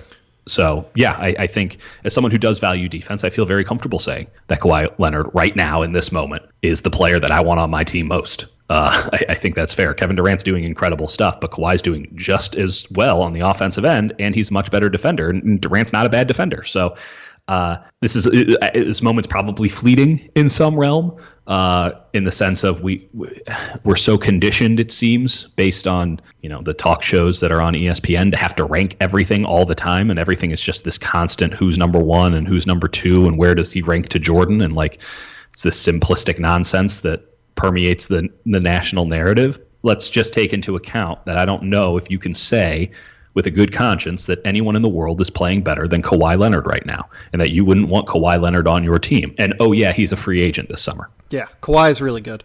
How much do we want to go into the Boston-Milwaukee series? I mean, how much do we really need to say? Giannis is awesome. The Bucks are figured some stuff out. They've worked through some of the kinks that they had, mainly because Giannis has upped his intensity level and aggression level, and that opens up so much for them. And the Celtics are doing what the Celtics have done all year, which is be a hot damn mess. Yeah, Boston has been a jump shooting team the entire year. Yeah. And Milwaukee is doing a good job of contesting those jump shots. Sometimes they're long as fuck. Boston just makes contested jump shots. That will happen. Game one, Boston made a shit ton of contested jump shots. Yep. The last 3 games, Milwaukee's been there defensively, and the math problem has been very significant for Boston. And even though Milwaukee shot only 21.6% from 3 in game 4, right? That was the most recent game, game 4. Right. It kind of didn't matter because they had Giannis, and they continue to get to the foul line, and they continue to contest tough shots. It's a monster series for Milwaukee. And I think that Mike Budenholzer deserves a lot of credit for playing Nikola Mirotic in their starting lineup, for continuing to stick with Pat Connaughton after game 1, because Connaughton's been awesome since then. He's been a load on the defensive glass. He's such a good rebounder. He's a really good rebounder because he's really athletic. And he's been the perfect role player offensively that Boston has to sort of kind of pay attention to. Right. But you don't really want to have to deal with that. And then, finally they've really gone to George Hill quite a bit as well. Which is shocking considering that George Hill was called out in a passive aggressive way by LeBron James for not being up to the moment last year in the NBA Finals. Yeah, he's up to the moment right now. No question about that. I also think it's a credit to the way that the Bucks have played all year, which is they know the system around Giannis, and basically they're daring the Celtics to double team Giannis, and then they will knock down threes in your face because they move the ball well, and they will find the open man on the perimeter. It's not that complicated. Put it this way. Chris Middleton shot 4 of 19. The team shot 8 of 37 from the field. Eric Bledsoe only had 13 and 3. He's been awesome on defense, though. He's been really good. Eric Bledsoe has been good after game 1. No question. Yeah. Brook Lopez only scored 7 points, and Nikola Mirotic went 1 for 5 from 3 in this game, and they still won by 12 points. Because they're getting 100%, they're getting 95% shots at the rim, more or less whenever they want. It's just a question on if Giannis wants to finish at the rim or if he wants to pass it out to somebody for 3. And he's really good. I don't know if it's a conscious decision or not most of the time, but he's really good about picking the right option at the right time. And it's really not more complicated than he's by far and away the best player on the floor. And Kyrie is awesome, but he has not been very good in this series. And that's a credit to the Bucks' length, their defensive intensity, and the fact that he doesn't seem to trust most of his teammates to get the job done. Yeah, no, I agree. Because he's shooting too much. The ball needs to be in Kyrie's hands, but they need to run a lot more action for penetration and kicking. Because when they can get they need to get the Bucks out of position. It's too late now, but they need to get the Bucks out of position. The only way to do that is to move the ball 6-7 times, which is extremely hard to do in the NBA playoffs. It's extremely hard to do against a switching defense, and it's really hard to do against a team as long as the Bucks. They are preposterously long. I know that I say that almost anytime we talk about them, but it is jarring how long they are. And so you're asking to really do some dangerous stuff. But if it's going to come down to an isolation game between Giannis and Kyrie, I'm picking Giannis every single time, and that's ridiculous because Kyrie's really good. But there is not a connection. There is not an understanding between him and his teammates, and there hasn't been all year. And sometimes there would be a flash, and we'd say, they figured it out. They got it all together. Man, I cover a team that has toxicity around it all the time. I mean, every day just seems to take another lash at you with the Warriors in terms of everything that's happened all year, even before the Durant-Draymond blow up. I mean, they are just compartmentalizing and being professional and not talking about it, but they know what's happening. And it's frustrating, and it went from frustrating to resignation and all this stuff, and it just sits there, and no one talks about it, and it's just, it's black mold. The Celtics have so much of the same stuff, except Kyrie continues to talk about it. See, but like, here's my thing with the Celtics. I don't know that, like, I do think that there is something to the idea of like Kyrie kind of creating a situation that isn't great. The Anthony Davis trade rumors potentially creating a not great situation for some of the younger guys.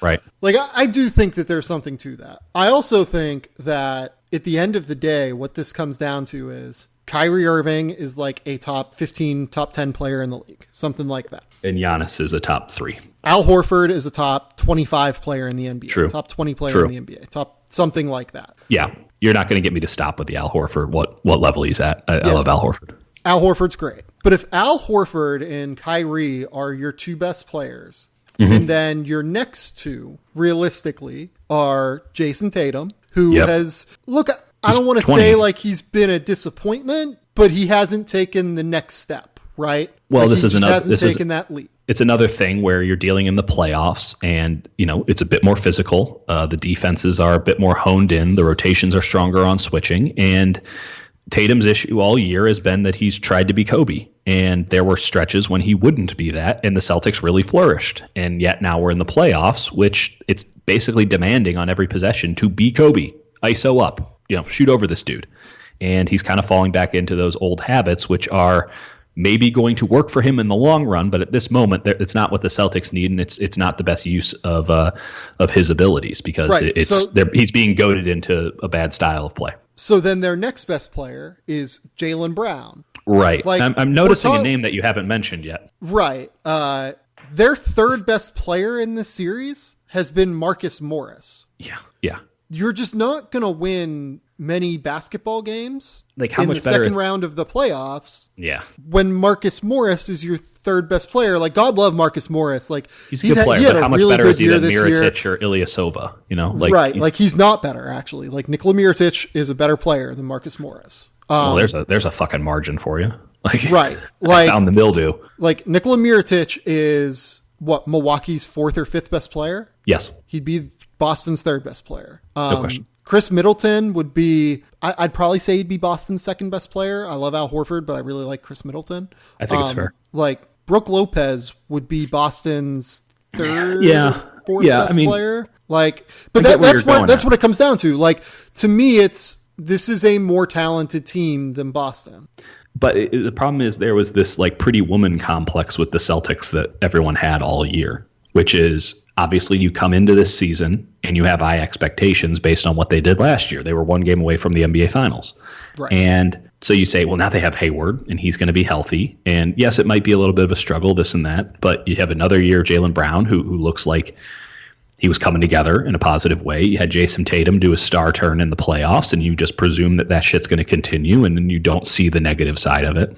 You see Kyrie in a contract year. There were so many reasons to believe this would work, and they gave you enough flashes to think, even when they were really struggling, that, okay, it can come together. And I would even say in the first round, it felt like things started to click for them.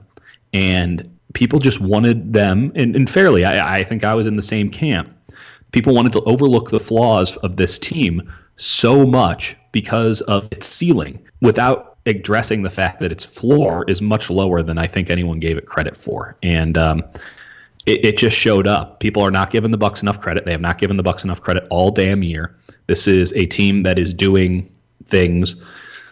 And historic is strong, but this is a hyper elite team. The only team that you could argue in the regular season that was hyper elite.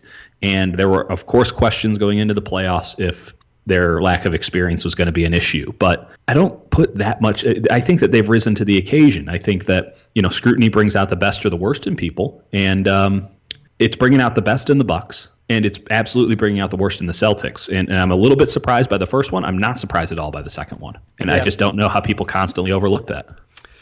Dieter, is there anything else we need to talk about? We've been talking for an hour and 40 minutes. I've been watching this Tottenham game. What's going on in that? I'm getting a bunch of texts right now.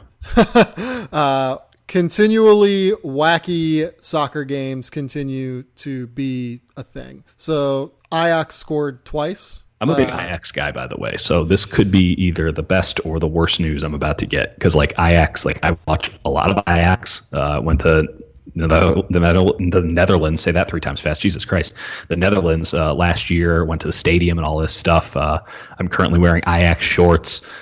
So I clearly care so much that I did a podcast during this entire thing, and I don't know what the score is. But Sam, please break my heart right now, please.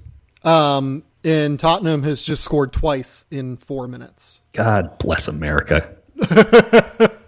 So Ajax is up 3-2 on aggregate. Yes. Well, hold on to your tits. This is gonna be fun. Do we have any strong, just generally strong takes on?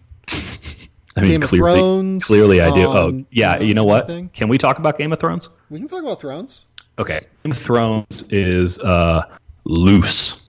The coffee cup was like the perfect metaphor for how ridiculous. The last 2 seasons have just been like weird fan fiction. And yeah, I'm at the point where I wonder, like, when can we start not considering this canon? Oh, this is not. I mean, listen, I don't give a shit about the canon because I don't care about Game of Thrones. I only watched it because everyone was watching it, and I wanted to be part of the conversation because I'm an insecure person. But like, watched it, over the course of like a couple of weeks when I moved into my old apartment, and like I wasn't watching it that much. And then I would go and ask, like, we do like a watch party thing every Sunday if I'm around. Go down and we'll get a projector and stuff in the South Bay, and it's really cool. And I just kind of Mystery Science Theater the whole time, and I'm sure people love it. But like, I kind of got into the zeitgeist right as the show started being like ridiculously loose, and they're just ramming through so many storylines that they slow burned for years. I mean, It's like a decade, and now they're just like trying to wrap it all up, and it's embarrassing. And it's embarrassing. I think that people are like, it was a cool episode, like the Battle of Winterfell. Like, that was cool, but like, it's embarrassing for episode 1 and episode 3. I think we're at 3, right? Or are we at 4? The last one was 4. Okay, so everything other than the Battle of Winterfell this season has basically just been laughable and so ham-fisted. And for people to be like glowing over it on the internet, the Last Zeitgeist television show, which is what I believe Game of Thrones to be, is just kind of embarrassing. Like, this last episode was really bad. I didn't think the Long Night, the Battle of Winterfell episode, or that was the Long Night, was it? Yeah, I think it was. Yeah, whichever one had the hour-long fight scene. Right. I actually did not think that was particularly great. No, it wasn't. I thought it had a great moment at the end, but like I didn't think the episode itself was particularly. Why was she 10 feet in the air? Like, what the fuck was that about? She had a trampoline. I guess, like, there's just a little stuff like this. Like, listen, we can get into the minutia of like, hey, the Night King has a whole army full of people that are standing around. If you haven't just seen directly in the Godswood. Yeah, like spoiler alert. I guess everyone's just standing there.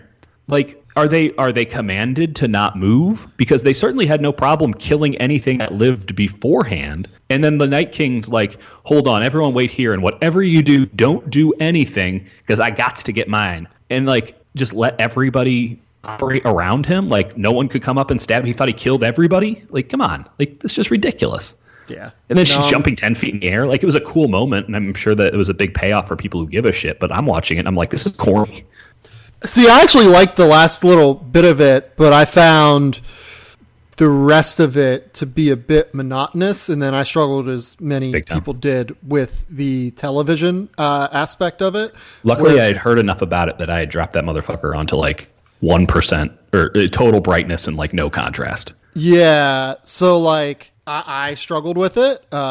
To me, if you're filming an episode of television, you should probably account for that. For me, it wasn't the brightness; it was the aspect ratio was off. Like, it was. What do you mean by that? I didn't notice pixelation. It was very pixelated. Well, it was only exacerbated by the black. People don't have good dark black. So like the way it was shot, I guess. I can only imagine how it looked when it was bright.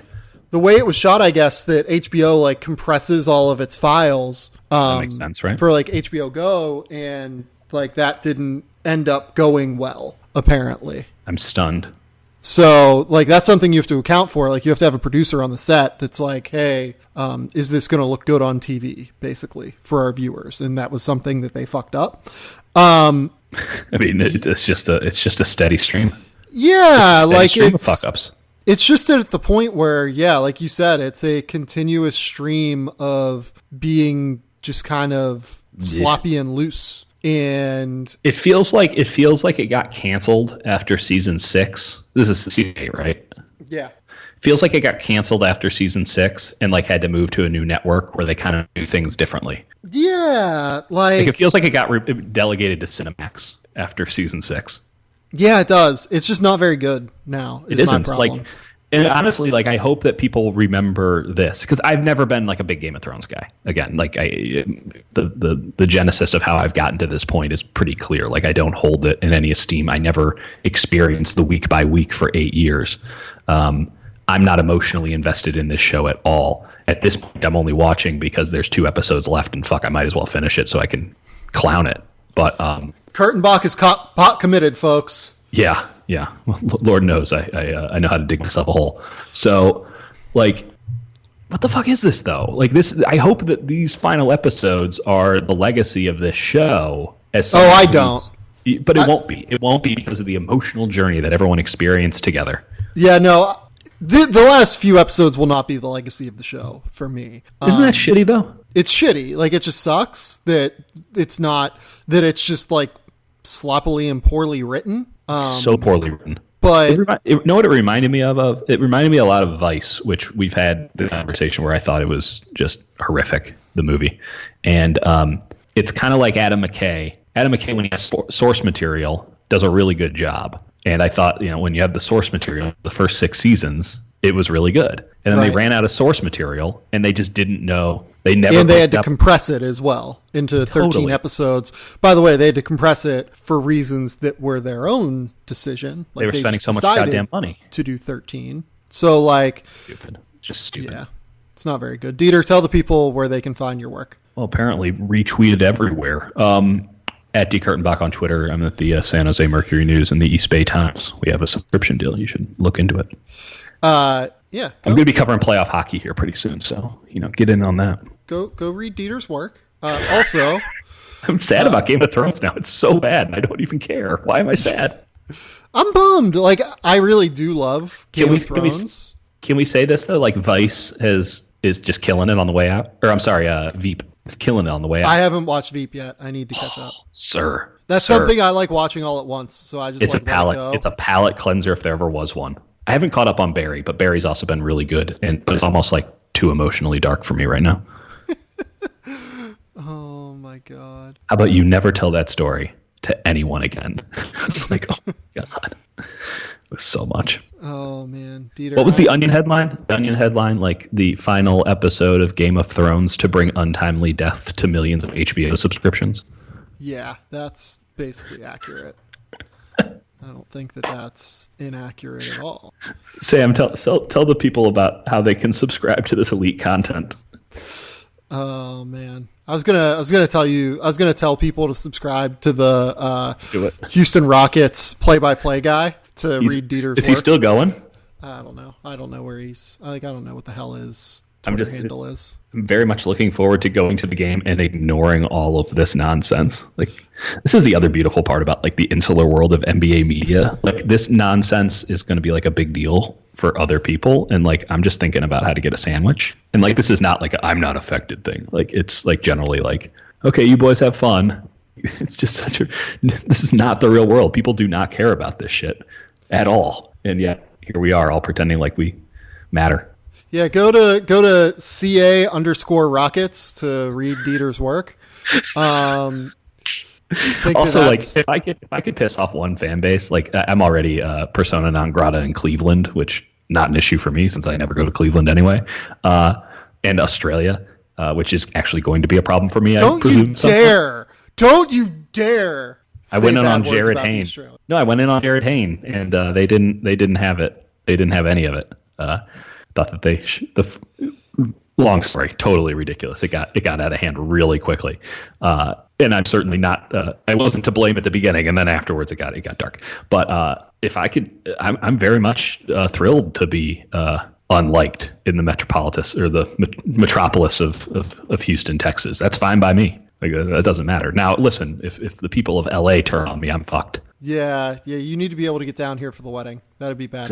Exactly. Also, you were saying like you got a lot of shit going on. I'm doing a wedding and have to cover 4 teams too, sir. Like, cut me some slack. Hey, I absolutely know that you have a lot to do in your life. Scotland 2020, baby. Let's do this. Yeah. No, I think we're setting a date. This has been Sam and Dieter's wedding planning. Yeah.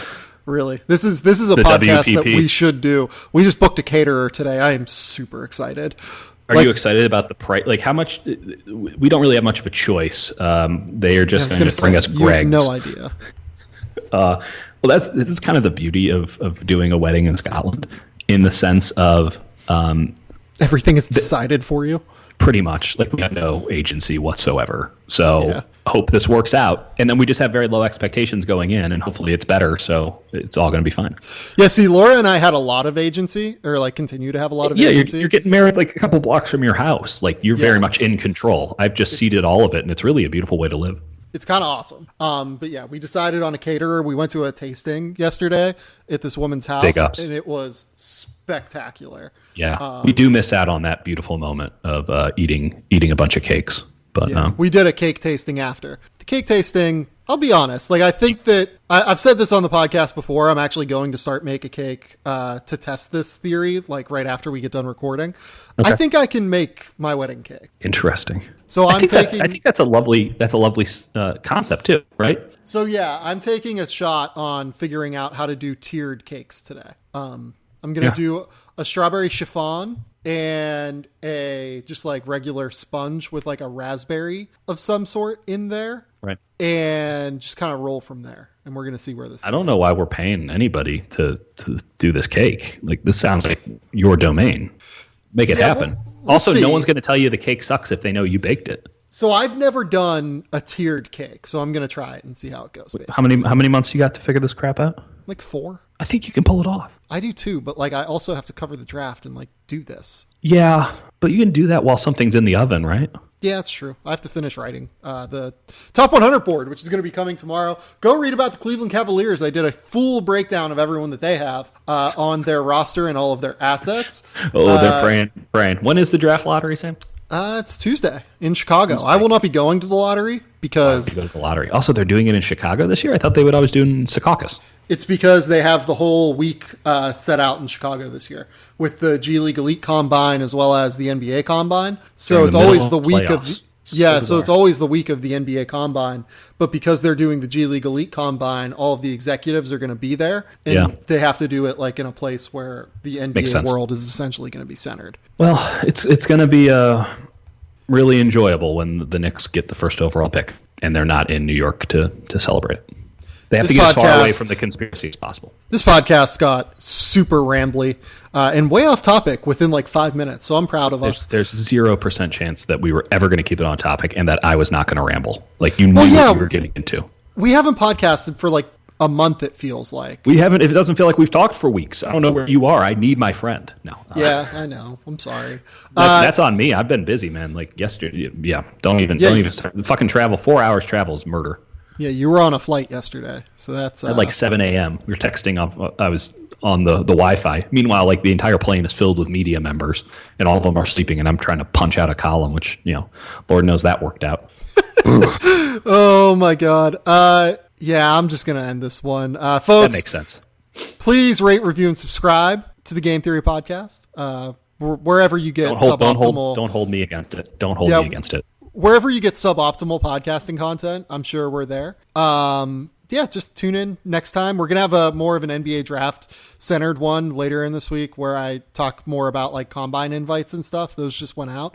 I've been like kind of texting people about combine invites like while we've been recording. So this explains the high quality of the show. I've been getting into it with random angry people, and you've been sending out combine invites. So I'm very proud of you. Good shit.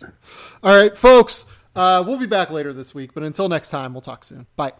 All right. I got to post this, basically. Just go. Just get out I of have here. to actually start like doing work on this cake because I'm supposed to go out with Corey Alford tonight too because Corey's like in town in LA for the last time in like a few weeks. Yeah, he's your dude. Yeah. So, cool. All right. I will talk to you soon. If we don't talk again, if I do get stabbed by the media members, it's been a pleasure. All right. I'll talk to you soon. Hopefully later. Yeah, we'll find out.